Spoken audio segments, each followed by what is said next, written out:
I agree with you too. Like, this is something that, I shared this with my wife recently. Like, I have this vision and I don't know where it's going to be or how or why necessarily. Well, I know the why, but the details of it, I don't know, but I just get these glimpses, like almost like a dream, like while I'm awake, these flashes of like my wife and I sharing our story to those who really need to hear it, and just like, and not about self-glorification, but the healing that is going to create for someone else, the lifeline that's going to be for someone who's maybe thinking about killing themselves because they hate themselves that much or something. You know what I mean? Like, it gets that dark. Oh yeah, very quickly when you looked at yourself in the mirror and you feel the way that you felt.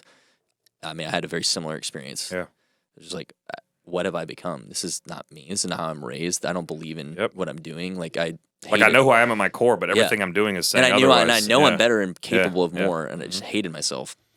But like, all of that pain and all of that ugliness can be transformed, not just to benefit our own marriage, but to pour outward into others. And that, like, just having that epiphany is really encouraging, because we can turn something that should be tragedy and turn it into triumph. And I'm excited for you and your wife to appreciate do that, because that's when you get on this side of the fence and you're doing it, and I know you're doing it now, but when you could do it, like, get the message to the masses. Yeah. Like, my wife and we sit on a stage together sometimes, and we'll have someone pull our story out of us, and we're both like, I mean, I'm usually snot crying by the time it's done, right? Yeah. But we're both in tears, and the reality is, if it gives permission to one person in that group, in that room, in that audience, to start to process their stuff, like, then we win. And sometimes she's always with me at my events. We ran 12 events, recently, 12, over the last couple of years, and every time I start to get into the weeds on like what I did to her, I watch the guys. They're all like,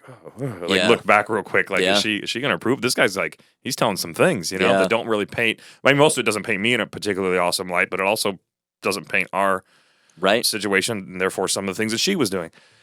All that to say, they're like looking for her to have some sort of like visceral reaction to what's coming out of my mouth. Like anger or and, something. And the reality is, like, she's like beaming with pride, because like it's a horrible stuff, of course, but it's like, it's our story, it's our journey, and the fact that we can openly share it to help other people has been the most powerful thing, like, ever. Well, and bringing things to light, it loses its power over 100%. And others, and so just again, appreciate your transparency on that, because it takes a lot of courage to embrace that level of vulnerability. And that's what I think where you were going with this, was the vulnerability aspect of it. Yeah. I have found through my own experiences, through counseling and working on this kind of stuff, but also on this podcast, that vulnerability done in the right way, it's a superpower, and it's one of the most masculine things you can do, because you invite the deep work to grow as a man. And I think we are raised in this world that says, don't ever do that. Yep. Have all the answers. If you like what you heard so far, please like and subscribe to the channel. Your support means a great deal to us.